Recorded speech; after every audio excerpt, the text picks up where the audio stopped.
అందరికీ నమస్కారం. 3వ division Appannapalli housing board colony, Pavanaputra colony, Kranthi Nagar, Brindavan colony, Sivaganga colony, Tirumala Lakshmi Vikas colony, Anjaneya Swamy temple దగ్గర ఉన్న వాళ్ళని అందరికీ కూడా ధన్యవాదాలు. ఈరోజు మనం బీజేపీ పార్టీ అనేది ఈరోజు బ్రహ్మాండంగా నన్ను ఆదరిస్తూ ఉన్నారు. మరి బీజేపీ పార్టీ ఇది ఈరోజు చాలా మద్దతుగా మరి నాకు ముందు ఉండి నడిపిస్తున్నటువంటి నా ఎంబడి ఉన్న మిత్రులకు అందరికీ కూడా ధన్యవాదాలు. 3వ డివిజన్లో మరి ఇంటింటి ప్రచారానికి భాగంగా ఈరోజు మన కాంగ్రెస్ పార్టీ అభ్యర్థి తరపున వచ్చిన మన గౌరవ ఎమ్మెల్యే గారు నిన్న రావడం జరిగింది. నిన్న జరిగిన మీటింగ్లో ఏదైతే ఉందో ఈ యొక్క పనులు నేను సొంత నిధులు చేస్తున్నా అని చెప్పేసి అతని ఎమ్మెల్యే గారితోటి ఈరోజు ఒక స్లిప్ రాసి మరి స్లిప్ కూడా చదివించడం జరిగింది. కానీ ఆ ఒక గౌరవ ఎమ్మెల్యే గారిని కూడా తప్పుదోవ పట్టిస్తున్న పరిస్థితి ఈరోజు మనం చూస్తూ ఉన్నాం. హౌసింగ్ బోర్డు కాలనీలో మరియు వినాయక మండపాలు అని చెప్పేసి 30 లక్షల రూపాయలు అయిందని చెప్పేసి ఈ గౌరవ ఎమ్మెల్యే గారితో అనిపించడం అనేది చాలా ఇబ్బంది అయ్యే విషయం. అది ఎందుకంటే మరి ఈరోజు 4 పైపులు వేసి 4 రేకులు వేసినంత మాత్రంలో 12 మండపాలకు 30 లక్షలు అనేది చాలా సిగ్గుచేటు. అది మాట్లాడడం ఒక గౌరవ ఎమ్మెల్యే గారి తోటి స్లిప్ రాసి ఇచ్చి ఈరోజు ఆ ఎమ్మెల్యే గారితోటి చెప్పియడం అనేది అందరికీ తెలుసు. మరి ఈరోజు అందరూ కూడా ఆలోచన చేస్తున్నారు. అంటే నువ్వు చేసిన పని ఏమిటి, మరి ఈరోజు ఎమ్మెల్యే గారితోటి నువ్వు మాట్లాడించడం అనేది అందరూ కూడా నవ్వుకుంటున్న పరిస్థితి మనం చూస్తూ ఉన్నాం. మరి హౌసింగ్ బోర్డు కాలనీలో అమ్మవారి నవరాత్రుల కోసం మరి షెడ్లు ఒక 50,000 రూపాయలతో అని చెప్పేసి నిర్మించడం జరిగిందని చెప్పేసి అది కూడా చెప్పడం జరిగింది. అది కూడా 4 పైపులు 4 రేకులు వేయడం జరిగింది. అది కూడా దానికి 50,000 రూపాయలు అయిందంటే మరి అందరూ కూడా నవ్వుకుంటున్నారు ఈరోజు. మరి గతం నుంచి ఏ డెవలప్మెంట్ అనేది కూడా మేము చేస్తున్నాం, ఏ దానికి ఎంత ఖర్చు అవుతుంది అనేది మాకు కూడా అవగాహన ఉంది. హౌసింగ్ బోర్డు కాలనీలో పోచమ్మ గుడి ప్రహరీ గోడ అని చెప్పేసి మరి 5 లక్షల రూపాయలు అని చెప్పేసి అన్నారు. అది ఒక్కసారి చూడండి మీరు. అక్కడ గుడి దగ్గరికి పోయి చూస్తే ఒక బేస్మెంట్ కాడికి మాత్రమే ఒక 30,000 50,000 రూపాయల లోపలనే అది చేసి వదిలిపెట్టడం జరిగింది. హౌసింగ్ బోర్డు కాలనీ ప్రజలందరూ కూడా నవ్వుకుంటున్నారు ఈరోజు. ఎందుకంటే 5 లక్షల రూపాయలు ఎక్కడైందని చెప్పేసి నన్ను చాలామంది అడుగుతూ ఉన్నారు. మరి హౌసింగ్ బోర్డు కాలనీలో డ్వాక్రా మహిళా బిల్డింగ్ అనేది 3 లక్షల రూపాయలు అని చెప్పి అన్నారు. ఒక్కసారి చూడండి, ఈ టైం చూసుకోండి, డేటు చూసుకోండి, ఈ సమయం చూసి ఒక్కసారి చూడండి. ఈరోజు 3 లక్షల రూపాయల వర్క్ ఉందా అంటే ఒక మహిళలను కూడా తప్పుదోవ పట్టించే పరిస్థితి ఈరోజు చూస్తున్నాం. రామాంజనేయులు ఏందనేది అందరికీ తెలుసు. హౌసింగ్ బోర్డు కాలనీలో కానీ అప్పన్నపల్లిలో కానీ ప్రతి ఒక్క కాలనీలో కూడా రామాంజనేయులు ఎలాంటి వాడు, ఎట్లా సేవ చేసేవాడు అనేది అందరికీ కూడా తెలుసు. కాబట్టి ఇట్లాంటి అబద్ధాలు మాట్లాడి మరి ఈరోజు కాలయాపన చేస్తుంటే ప్రజలు ఎవరు కూడా నమ్మలేని పరిస్థితి ఉంది. ఈరోజు ఎవరు కూడా నమ్మరు. అప్పన్నపల్లి ప్రజలకు అవసరాలకు 150,000 రూపాయలు ఆర్ఓ ప్లాంట్ అని చెప్పి నిర్మించడం జరిగిందని చెప్పేసి చెప్పడం జరిగింది. ఆ రోజు గతంలో మాజీ మంత్రివర్యులు శ్రీనివాస్ గౌడ్ గారి ఆధ్వర్యంలో ఫ్రీ వాటర్ ప్లాంట్ ఆయన ఇచ్చిండు. ఆయన ఇస్తే ఆయన ద్వారా రిబ్బెన్ కటింగ్ కూడా చేసింది అనేది కూడా మనకు అందరికీ కూడా తెలుసు. ఊర్లో కూడా ఉచితం వాటర్ అని చెప్పేసి ఈరోజు ఏం చేస్తున్నావు నువ్వు? ఒక 150,000 రూపాయలు అని చెప్పేసి ఈరోజు మాట్లాడుతూ ఉన్నావు. మరి ఫ్రీ వాటర్ అని చెప్పేసి మినిస్టర్ గారు, మాజీ మంత్రి గారు ఆ రోజు రిబ్బన్ కట్ చేసి మరి ఇవ్వడం జరిగింది. ఈరోజు నువ్వేం చేస్తున్నావు? 5 రూపాయలు పెట్టి మళ్ళీ నువ్వు వాటర్ అయితే అమ్ముకుంటున్నావా లేదా? అది ప్రజలు గమనిస్తున్నారు. అప్పటపల్లిలో కానీ హౌసింగ్ బోర్డు కాలనీలో కానీ క్రాంతినగర్ కాలనీలో మరి సీసీ కెమెరాలు 30 సీసీ కెమెరాలు అని చెప్పి అన్నారు. 3,60,000 అని చెప్పి అన్నాడు. 3,60,000 రూపాయలు అనేది చాలా అబద్ధమైనది.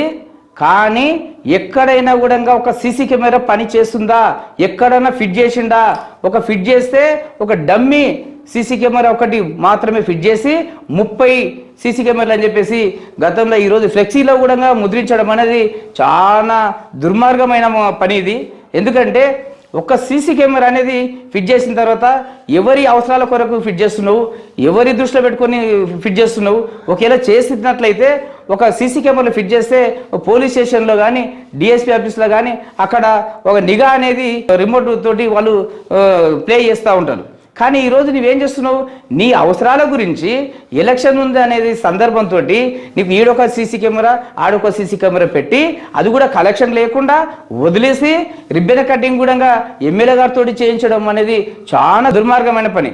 ఈరోజు ఎమ్మెల్యే గారితో కూడా నువ్వు ఏం చెప్పినావు? ఆ రోజు సీసీ కెమెరా ఒకటి చౌరస్సులో పెట్టి ఆ రిబ్బెన ఏదో హడవుడి వేసి రిబ్బెన కట్ చేసి ఈరోజు ఆయన తోటి కూడా ఈరోజు ఇట్లాంటి కార్యక్రమాలు చేస్తూ ఉన్నాం. సొంత నిధులతో అండర్ గ్రౌండ్ డ్రైనేజీ వేయడం జరిగిందని అన్నాం. ఒక్క పైపు మాత్రమే వేయడం జరిగింది. అది కూడా ఎవరిది? నేను వేసిన పైపు తీసుకొచ్చి ఆ ఒక్క పైపు తీసుకొచ్చి ఆడ వేసి ఆ ఒక్క పైపు పొడిచేసి అండర్ గ్రౌండ్ డ్రైనేజ్ అనడము చాలా దుర్మార్గమైన పని. ఒక్కసారి ఆలోచన చేస్తున్నారు, అందరూ కూడా అంటున్నారు, నవ్వుకుంటున్నారు. అన్న అక్కడ ఉన్నది ఒకటే ఒక పైపు, నేనే తీసుకొచ్చి ఆడ వేసిన, ఆ పైపు ఆడ వేసిన తర్వాత ఈరోజు అండర్ గ్రౌండ్ పైప్ లైన్ వేసిన అనేది ఒక పేపర్ ద్వారా ముద్రించడం అనేది అది కరెక్ట్ కాదు. అది ఈ విధంగా అది ప్రింట్ చేసి ఒక ఎమ్మెల్యే గారితో చెప్పేయడం అనేది చాలా ఇబ్బందికరమైన విషయం. అది అనేది ప్రజలు చెప్తున్నారు, నాకు నేను చెప్పిన మాట కాదు. అది అందరు అనుకుంటున్నారు, నవ్వుకుంటున్నారు ఈ విషయం. అప్పనపల్లి కారకొండ సంజీవ్ ఇంటి దగ్గర అండర్ గ్రౌండ్ పైప్ లైన్ అన్ని వేయించడం జరిగిందని చెప్పేసి ముద్రించడం జరిగింది ఇక్కడ. కానీ అక్కడ మా పెట్రోల్ బంకు దగ్గర అక్కడ అయ్యగారి దగ్గర పైపులు మాతో పాటు ఉన్న మిత్రుడు యాదగిరి సారు ఉన్నాడు. ఆయనని ఇదే సీను అడిగి మాట్లాడి అన్న పైపులు కావాలని చెప్పంటే ఆయన రెండు పైపులు ఇప్పించాడు. ఆ పైపులు ఇచ్చేసి దాంట్లో పోతే బైక్ పోవడానికి ఇబ్బంది అవుతుందని ఆ పైపు వేసి పోయడం జరిగింది. అవతల సైడ్ కూడా నేనే కంప్లీట్గా అండర్ గ్రౌండ్ పైప్ లైన్ వేసినాను గతంలో కూడా. అయితే ఆ రోజు వాళ్ళు రావడానికి పోవడానికి ఇబ్బంది అవుతుందని చెప్పేసి కొంచెం 4 రోజులు అయినాక వేద్దామని చెప్పి అంటే ఆయన హడవుడిగా పోయి మేమిచ్చిన పైపులు తీసుకుపోయి అక్కడ వేయడం జరిగింది. దానికి 2 పైపులు వేసి అండర్ గ్రౌండ్ పైపులు అంటారు దానికి. ఇంకొకటి క్రాంతినగర్ కాలనీలో మధ్యలో 3 కల్వర్ట్లు నిర్మించిందని చెప్పి అంటున్నాడు. TUFIDC నిధుల ద్వారా మరి అక్కడ ఉన్న డ్రైన్ కంప్లీట్ నేనే కట్టిన. క్రాంతినగర్లో కంప్లీట్ డ్రైనేజీ, ఓపెన్ డ్రైనేజీ నేనే కట్టిన. దానికి అవి ముందల సైడ్ కూడా మొత్తం అండర్ గ్రౌండ్ పైప్ లైన్ వాళ్ళకు నీళ్ళు కంప్లీట్గా డెడ్ అవుతుందని చెప్పేసి అంటే మరి అక్కడ వర్షం వస్తున్న సందర్భంలో నేను అక్కడ JCB తీసుకుపోయి ఒక 4 పైపులు తీసుకొని అక్కడ పైపులు వేసి కూడా నీళ్ళు అక్కడ ముందుకు పోవడానికి సాగనంపడానికి నేను చేసినది. అది అందరూ కూడా క్రాంతినగర్ ప్రజలు కూడా నాకు తెలుసు.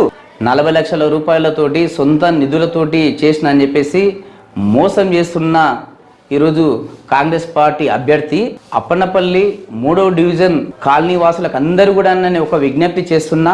ఈరోజు నేను ఎప్పుడు ఏమి పని ఉన్నా కూడా మీకు అందుబాటులో నేను ఉండి మీకు పని చేస్తూ ఉన్నా. కానీ ఎప్పుడు కూడా మాఫియా అనేది కూడా లేకుండా, ఏ కబ్జాలు అనేది లేకుండా, ఏ ఒక్క ప్లాట్ల దందలు అనకుండా, ఎక్కడ కూడా అవినీతి లేకుండా మీకు అందుబాటులో ఉండి నేను మీ ముందు ఉంటూ ఎప్పుడు కూడా నిరంతరం మీ కొరకు నేను పనిచేసే వ్యక్తిని. ఒక్కసారి ఆలోచన చేయండి. ఎందుకంటే 40 లక్షల రూపాయలు అని చెప్పి చెప్పుకుంటూ మరి ప్రజలను మోసంగించుకుంటూ ఈరోజు ఒక అందరి కూడా మరి అబద్ధాలు చెప్పుకుంటూ ఎలక్షన్ టంటును దృష్టిలో పెట్టుకొని ఈరోజు ఇట్లాంటి ఆరోపణలు ఈరోజు చేస్తూ ఉన్నాడు. కానీ ఈరోజు ఒక సాయం ఒక వ్యక్తికి చేసిన తర్వాత ఒక పేపర్ ద్వారా ముద్రించడం అనేది దురదృష్టం. ఎందుకంటే ఒక వ్యక్తికి ఒక సాయం చేసిన తర్వాత, ఒక పని సొంతంగా చేసిన తర్వాత, నేను ఎన్నో కార్యక్రమాలు చేసిన, నా సొంతంగా ఎన్నో విధాలుగా నేను అందరికీ కూడా సాయం చేసిన. కాకపోతే ఎవరికి ఇచ్చినాము, ఏం చేసినాము అనేది వాళ్ళకి తెలుసు, మనకు తెలిసి ఉండాలి. కానీ ఇట్లాంటి పేపర్ ద్వారా ముద్రించి నేను ఈ విధంగా ఎలక్షన్ టంటును దృష్టిలో పెట్టుకొని ఈరోజు నేను 40 లక్షల రూపాయలు నేను ఖర్చు పెట్టుకున్నా, నా సొంత నిధులు అని చెప్పడం అనేది చాలా దురదృష్టం. ఇలాంటి ఎక్కడ కూడా జరగలేదు. కానీ ఇది దృష్టిలో ఉంచుకొని ఎవ్వరు కూడా మోసపోకండి విజ్ఞప్తి చేస్తున్నా. ఎందుకంటే కాలనీ వాళ్ళకందరూ కూడా తెలుసు రామంజనేయులు ఎట్లాంటి వ్యక్తి అనేది అందరికీ తెలుసు. గతంలో ఎప్పుడు చేసినా కూడా దాదాపు సర్పంచ్గా నేను సర్పంచ్గా చేసినప్పటికీ కానీ, మరి కౌన్సిలర్గా చేసినప్పటికీ కానీ, నేను ఎలాంటి కార్యక్రమాలు చేసినా, ఎట్లాంటి డెవలప్మెంట్ చేసినా మరి ఎవరికి అవినీతి లేకుండా, ఎవరికి ఇబ్బంది పెట్టకుండా మరి ఈరోజు అన్ని కార్యక్రమాలు చేసుకుంటూ పోతున్న వ్యక్తిని ఒక్కసారి ఆలోచన చేయండి. నన్ను ఆదరించండి. బ్రహ్మాండంగా కమల పువ్వు గుర్తుకు ఓటు వేసి బ్రహ్మాండమైన మెజార్టీ ఇస్తారని చెప్పేసి నేను ఆశిస్తా ఉన్నా. అందరూ కూడా పేరున ధన్యవాదాలు తెలుపుకుంటూ ఈ యొక్క అవకాశం ఇవ్వండి. బీజేపీ పార్టీని గెలిపించండి. డీకే అరుణమ్మ గారి ఆధ్వర్యంలో ఈరోజు సెంట్రల్ ఫండ్స్ బాగా మనకు మున్సిపాలిటీకి, కార్పొరేషన్కు రాబోతున్నాయి. కాబట్టి అది దృష్టిలో ఉంచుకొని మీరు ప్రతి ఒక్కరు కూడా బీజేపీ పార్టీకి ఓటు వేసి బ్రహ్మాండమైన మెజార్టీ ఇస్తారని చెప్పేసి నేను ఆశిస్తా ఉన్నా.